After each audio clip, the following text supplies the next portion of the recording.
I just want to thank you for coming on, Alasdair. And the reason for the call is because as an accountant, I tend to be at the coal face more than an HR advisor.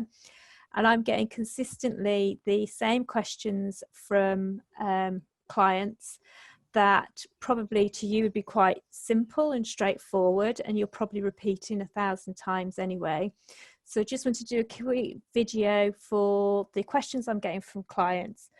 And I think furlough for me is the word that describes COVID-19. And when someone says, how would you describe the coronavirus in 20 years' time? Mine will be furlough and not really knowing what to do and flying by the seat of your pants as the legislation comes out, so to speak. And I think a lot of employers, and I might be wrong, seem to lose sight of the fact that this scheme was designed for employers to protect jobs and not the emotions that are getting involved with the decision making at the moment. And it's also, and I don't know whether you think I'm wrong here, because it's so loose, it is open to misabuse and misclaim. And I think I saw this week that there was 1,868 reports of fraudulent claims at the 29th of May. And that's only going to increase as the sort of people that are on furlough and off furlough and it's not fair situation is going to come through. So I just think the purpose of this video is really to hone in on the employers and sort of making decisions that they need to make now straight away, rather than keep putting things further down the line and putting it off, if that makes sense. So the first thing I want to talk to you, Alasdair, if that's okay, is about while people are on furlough leave. So one of the biggest concerns employers have got is their employees are accruing holiday pay while they're off, and they're a bit concerned about this holidays entitlements accruing. When they get back to business, they want to get back to business, and they don't want to have 1,001 holiday requests. So can the employers force the employee to take holiday leave while they're off? And is it just a case of topping up the 20%, or do they have to pay the 100%? And so how would that work, I suppose, is the question. Yeah. Well, hi, Carrie. Certainly since Easter, we've been advising clients that they need to consider enforcing employees for taking holiday during furlough, once it became clear that was possible to do. And as I say, when furlough was brought in, it was made clear that all other existing employment laws still applied. So you basically, as an employer, give somebody twice the length of notice of the period of holiday that you wish them to take. And you can require them to take holiday. The fact that they can't go anywhere to use it is the nature of it. But certainly a lot of employers increasingly are concerned about, when they come back to the new norm, whatever that might be, that they don't want a mad clamour for holidays in July, August, September to get the last vestiges of a British summer or a Mediterranean package holiday if we don't spend it in a hotel on quarantine. So yes, you can require your employees to take holiday whilst on furlough. We've done a lot of letters for employers to do just that. And yes, obviously holiday pay needs to be paid at 100%. What I am seeing is some employers, not my clients, I might add, but I've seen just recently a company in London had been, at a very early stage, had been essentially stating to employees as they went on furlough that they will be taking their holidays whilst on furlough, however long that scheme might last. And it seems to me that if they've been putting holiday pay down, they've been putting it down at 80% and claiming it all back. So that's certainly not something that I would encourage. I think that's something that HMRC would want to come back and look at. But in essence, yes, it's good practice to ensure that your employees take leave. You can carry some forward, but to be honest, I think you're as well as a business to grasp the nettle now and do that. Because otherwise before people come back. Yeah, because otherwise they're going to end up with everybody wanting to be on holiday. So if I Absolutely. wanted my staff, and I'm not going to make them do this, but if I wanted them to take a week's holiday, I just realistically need to give them 2 weeks notice. You need to give them a fortnight's notice. Yeah. Okay, no, perfect. And then I think another thing that employers often forget is that staff can undertake training while they're on furlough leave. And so, I mean, for me, for example, I mean, I haven't furloughed any of my staff, but some accountants have. So, for example, there's continuing professional development requirements. There's nothing stopping the staff doing that. The only thing that I can see is they just need to ensure they're being paid minimum wage while they're getting their training. Is that correct, or am I? Well, that's right, Carrie. I think that's something that a lot of employers who have, if they have been requiring staff to undertake training, probably missed. I think in practice, if somebody's on furlough at 80%, they're probably going to be okay in that regard. But yes, they obviously training for occupational purposes is classed as working time. Yeah. So if there is a risk that somebody who is maybe already on something hovering over minimum wage, yes, you would need to top that up, certainly. Yeah, definitely. Yeah. And also I think, like, for me, for clients, they're spending a lot of time sort of reviewing systems and processes, and actually it's kind of a way of keeping the employees in touch as well, because if they're looking at a new computer system, for example, okay, they can't do anything to generate new revenue for the business, but they could undertake the online training on the system. So when they're back, they can immediately help make improvements. Because I do think, again, another thing that seems to get forgotten is keeping, I know you can't take work calls and things like that on your furlough, but keeping in touch with them and motivating the team. Yeah, no, it's true. I think employers have a duty of care to their employees' mental well-being as well, in circumstances if you've got staff actually furloughed at present, and if they've been furloughed since March, it's not all binge watching Netflix and drinking too much and thinking it's Christmas. It's such a long time now. I think any kind of contact through this period is a good thing, so long as it's not work, as you say. I think it's important for people's mental well-being, and I think there's also now there must be a huge amount of anxiety for those still on furlough, especially increasingly as businesses in certain sectors at least have some staff back from furlough and others not. The ones who are not back will be very concerned about their job security. And as an employer, you're better doing that, because then you get more staff buy-in long term as well. Because at the end of the day, there are headaches involved with this, but ultimately, if you've got good staff that work hard, they're a great asset to the company. You need to keep them on board, and very much so. I think that in previous recessions, sometimes employers were quick to get rid of talent without exploring alternatives, and they suffered a few years down the line in the good times because they had lost good staff. Maybe they hadn't invested in training, and it is important to think twice before you cut that talent. There might be other things you can do. I've found that in the last 4 months that most employers' staff have been pretty understanding of the situation that the world is in, and that their employer is in. So look at whether staff will wear a 20% cut in pay temporarily, at least across the board, as an alternative to losing 15-20% of the workforce. Do your sums and look to see if there's any alternative short of cutting. I mean, there's going to be a lot of redundancies. It's starting. But and yes, most employers, once they've got 30 plus staff, you can usually weed the garden and find 10% of a business that possibly you could manage without. But I think it's important to take your time and look very carefully at your resourcing requirements and try and keep the talent. it's the cost of recruiting again, because I know recruitment Mm, agents won't like this statement, but it's the time involved in interviewing, it's the yeah, fee that you have to pay to recruiters as well, and also it's absolutely. the lost time of training once a new staff Mm. gets on board. I think a client of mine said you need to give 3 months for a staff to be fully effective minimum, so you've got to think of Oh, all those absolutely. factors. Yeah, I mean, each post, I mean, they do reckon it costs about 25 grand in Yeah, lost productivity and recruitment costs and things per employee.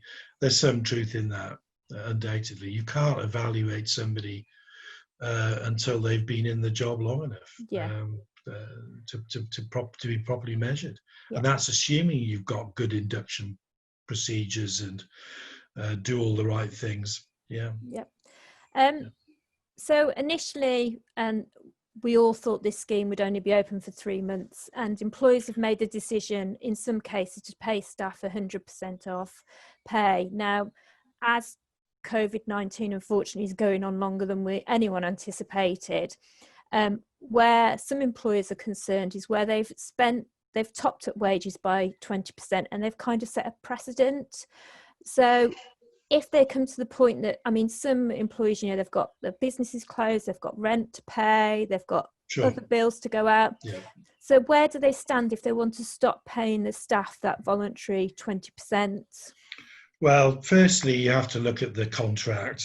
It's a contractual issue. If they've committed to it, then there's going to be an element of risk there. But you can, with something like that, like when people were putting staff on for that week or so before furlough came in, a lot of companies were pushing through temporary layoff provisions in contracts and temporary pay reductions and short-time working provisions.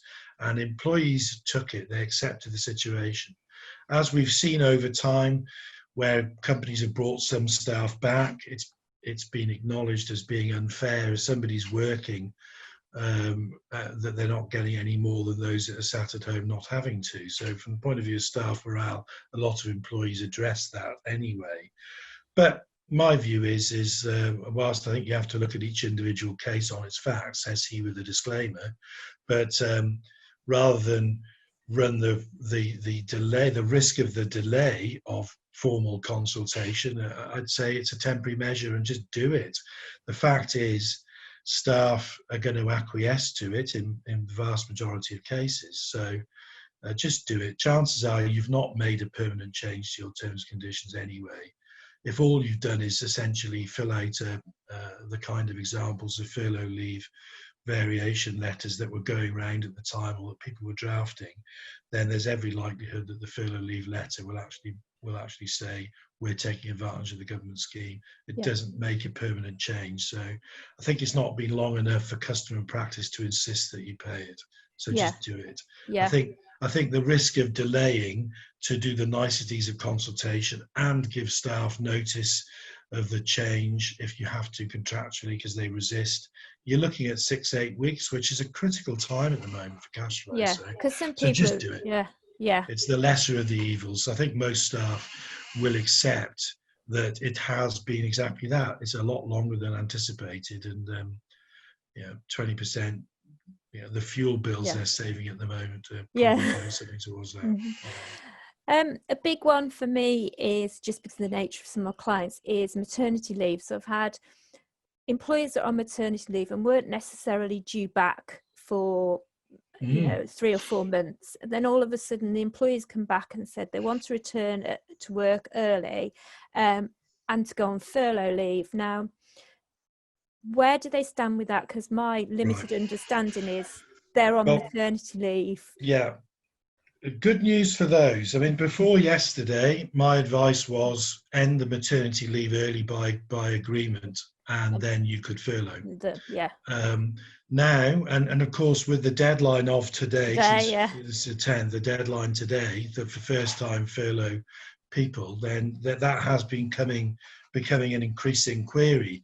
And actually, as of yesterday, however, now there's new government guidance on that, and it says that provided that the employer has used the furlough scheme prior to the 10th of June, then returning maternity staff can still be furloughed for the first time if their maternity comes to an end after the 10th.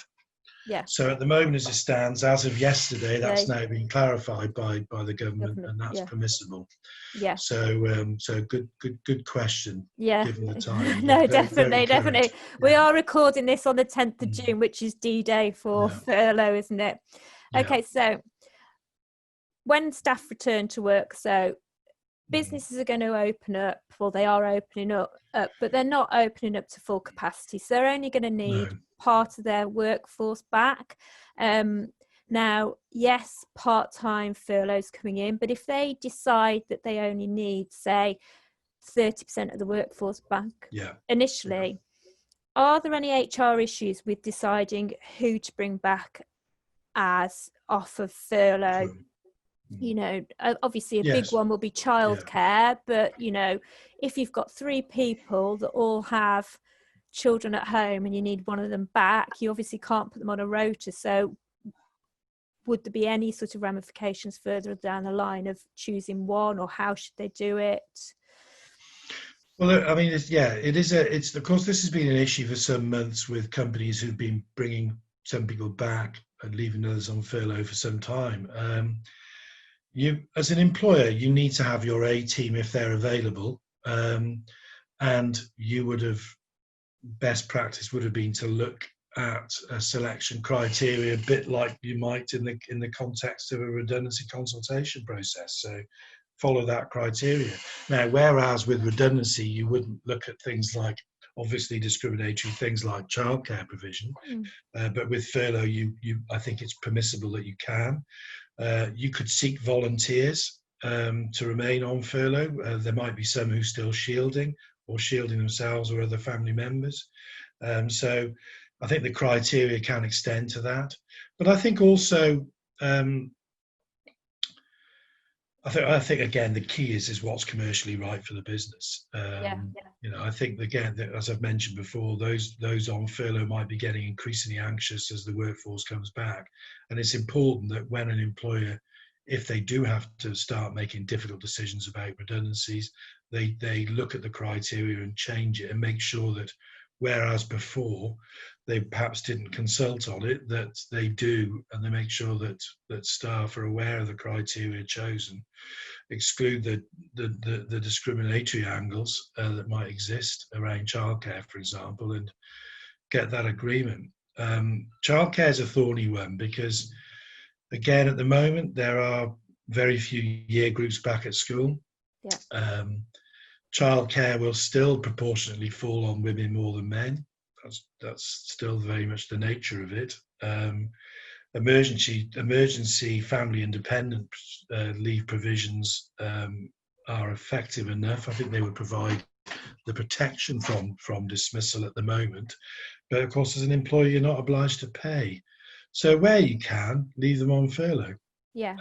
It's increasingly the case that employers are saying, well, that role isn't furloughed. I need that person back. And try and accommodate them, but I think dismissals at the moment for it would be a huge no.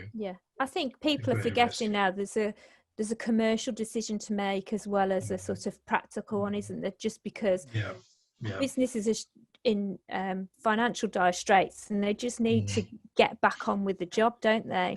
Very much so. So if an employer is, they decide they need to bring 3 members of staff back, they've identified those 3 members of staff, how much notice do they need to give staff to come back to work, ideally? There's no statutory provision with the emergency furlough leave provisions. If you follow the normal sort of best practice, you would say reasonable time, but reasonable, if there was an announcement on a Friday, which the government has been so keen to do. You get a 5 o'clock announcement that says that your business can open on Monday, for example, then 2 days or so over the weekend, I think would be reasonable for most employers.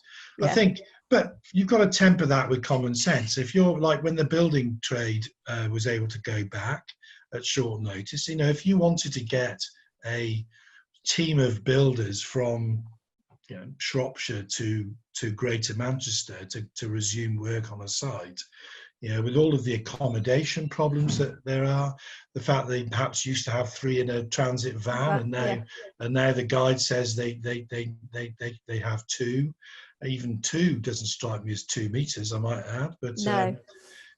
you've got to make sure that you can conduct that safely. So I think in those cases, if an employee says I can't do that, maybe I've got a commitment on a Sunday evening, I can't get there, then you have to use your common sense. Yeah. No. So, but typically we've been writing letters, literally like that, emails and letters, phone call follow up. Great, you can be back to work on Monday, 2-3 days. Some employers have had the luxury of giving people a week's notice. It just depends on their own business needs. Yeah. It needs to be a bit fluid as well, doesn't it? From both sides. It does. Yeah. And we've had employers bringing staff back from furlough. They've done some work, they've completed orders, and then they've been put back on furlough after that. Yeah, just whatever's been necessary. If you've got an employee that it can't return to work because of childcare, what are the options that the employer has at that point? It's obviously going to be a big issue coming up because the schools obviously aren't going to be open fully until September now. So we've got potentially, 4 months of juggling for a lot of working parents. So where do they stand if they don't want to carry on? Because they don't have to keep the employees on furlough, do they? But I mean, ideally you'd want them to. Don't. Yeah. They don't have to keep them on furlough. These are unusual times, obviously. As a employment lawyer and as an employee relations advisor, especially if I'm speaking to an audience I don't know, I would counsel them strongly against anything that would constitute a dismissal at the moment. Ultimately, that's the employer's ultimate sanction. If somebody's in a role and they're not able to fulfill it, whether that's long-term sickness absence, whether that's childcare provisions or whatever, you as a business are going to end up terminating that person's employment. At the moment, I think that's a dangerous game because we're still at a stage where we haven't started the climbing out of the furlough provisions, the part-time opportunities that might arise.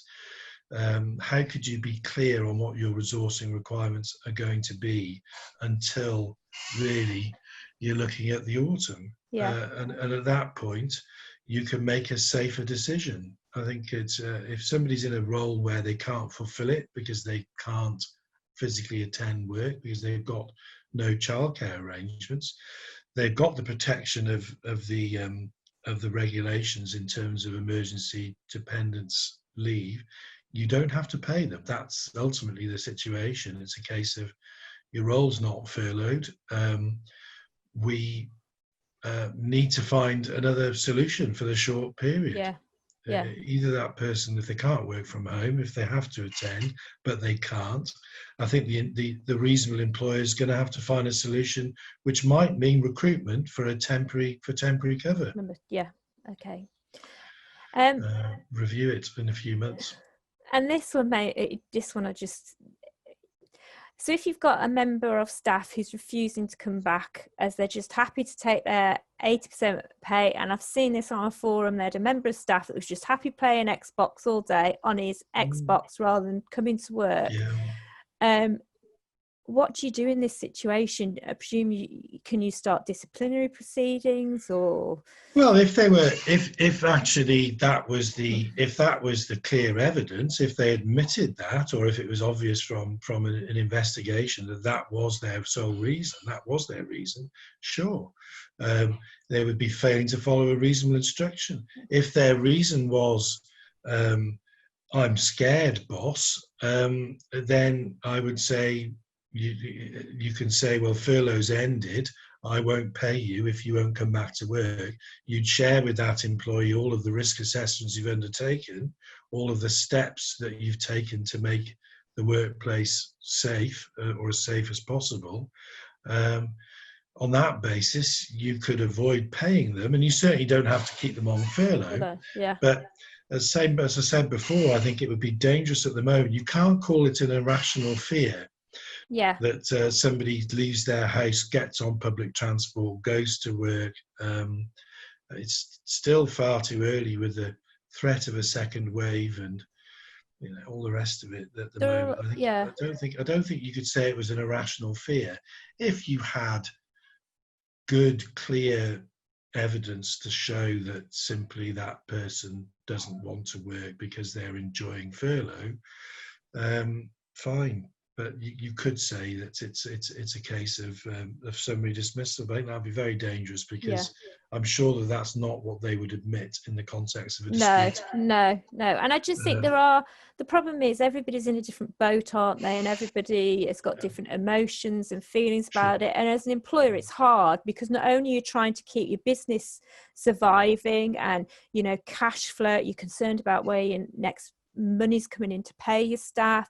You're just trying to desperately keep this sort of business that you've created from scratch in some instances going and coming out of it, and then you're having to consider all the emotional side of your employees and your employee well-being. It can be quite a lonely place to be, just to sort of, and a lot to think about, as well as trying to do the day job as well. Yes. So what I'm finding is lockdown has given business owners a real time to reflect on what their business is and where they want it to go. And a lot of people, I think, felt that they were on a hamster wheel, so to speak, just constantly. They'd built like a monster, like an albatross around their back in the of the business. And what they found is by stepping back and looking, they thought, well, actually, maybe if I did 70% of what I was doing before, but more profitably, I only actually need 30% of the staff. Or if I streamline this, and actually thinking what they want out of the business, they don't want this huge monster. They want a more streamlined, systemized business that is more efficient and effective. And that isn't just taking on extra machinery or anything like this. Is just looking at what they're doing and what's manageable. Yeah, absolutely. So, and yes, as I say, where businesses can show that they've got those thought processes, existing employment laws and best practice remain, and always have. And redundancy and restructure is perfectly permissible.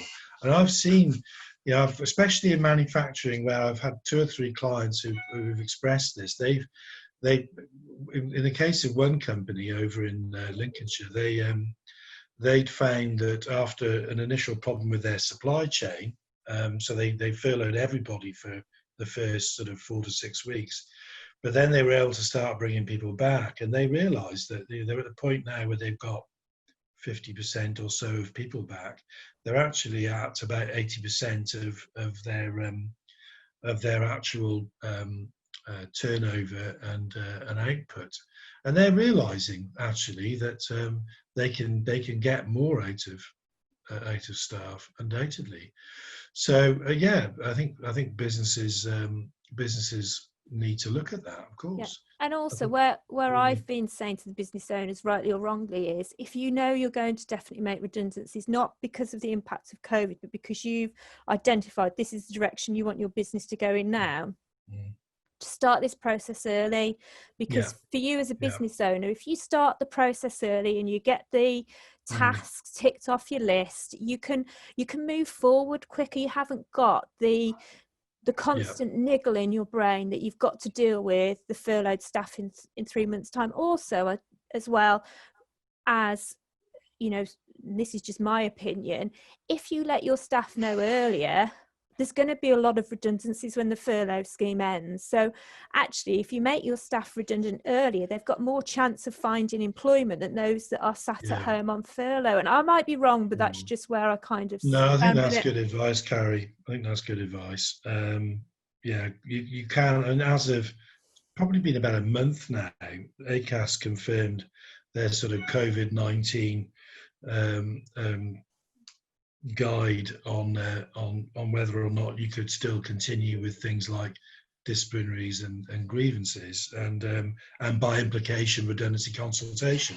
So and the answer is yes. If they consent, you can use Zoom technology, for example, and you can crack on with consultation. And we're seeing it. We're seeing those announcements with the bigger employers, the really big employers, like Rolls-Royce announcing 3,000 job losses in the UK, that kind of thing. They're consulting now, and there's going to be there's going to be quite a lot of companies that maybe were thinking about this a year or two ago anyway. Yeah.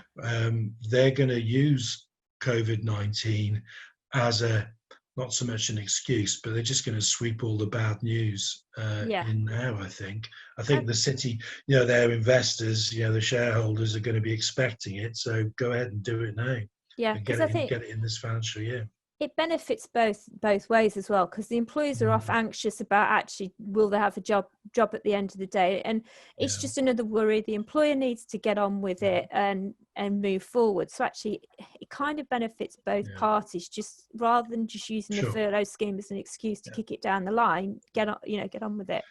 And I would, maybe this sounds like it's a plug for my company, but we do, as well as provide employee relations advice, we do outplacement services, and there are some good technology available to provide some support to employees to help them prepare for the future, prepare for a state of transition, find those suitable alternative roles.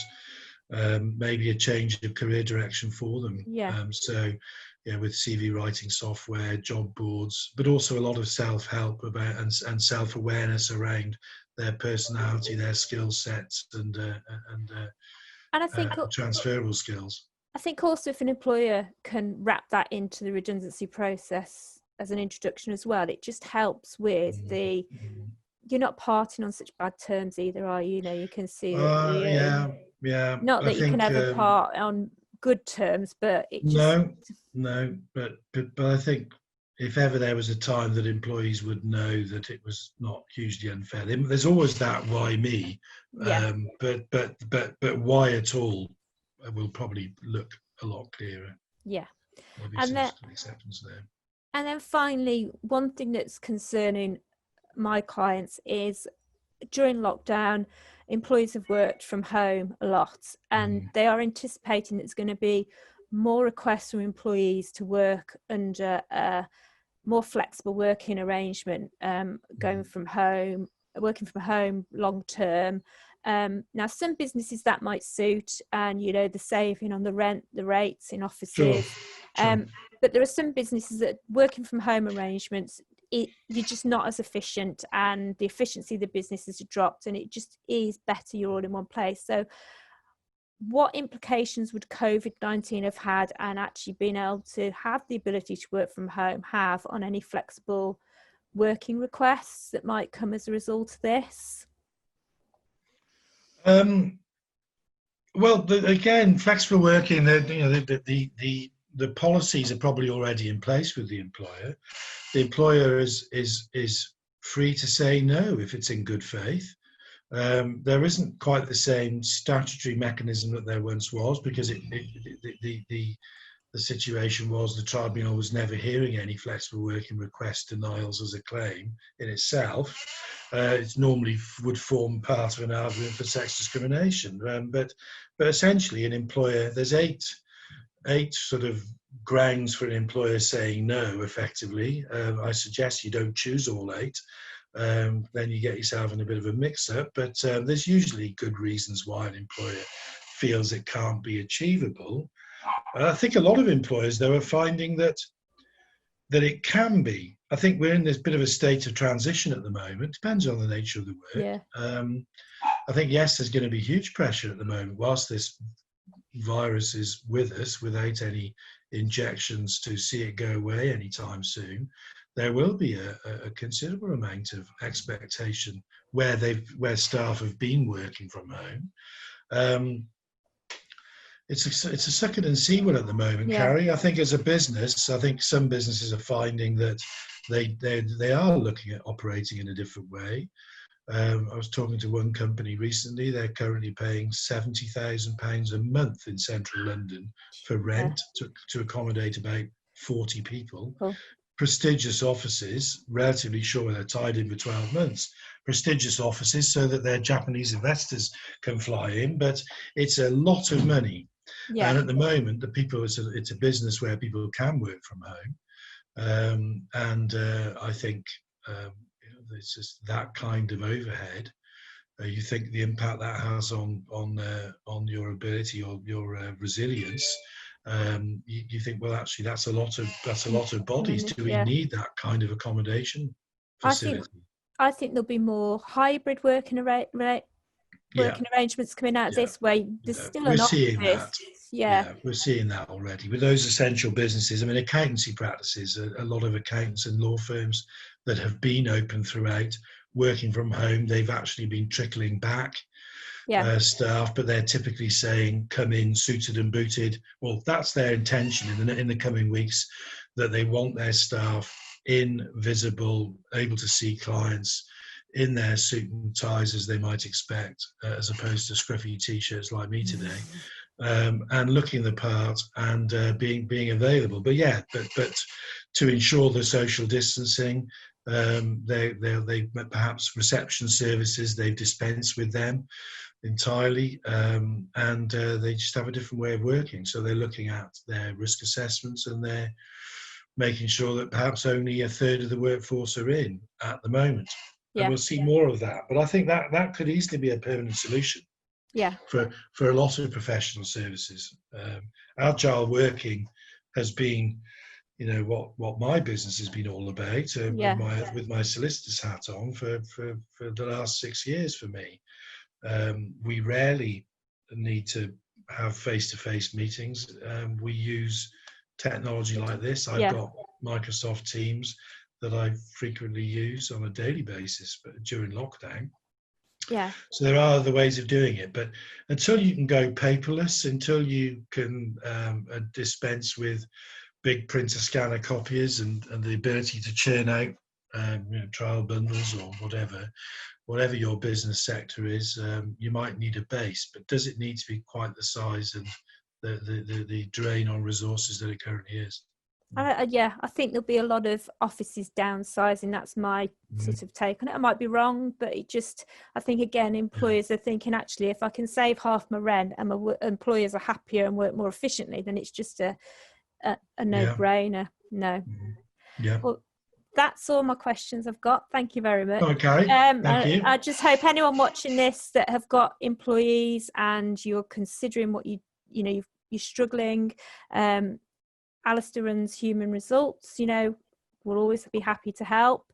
And I just hope that covers some of the key questions people have got. So thank you.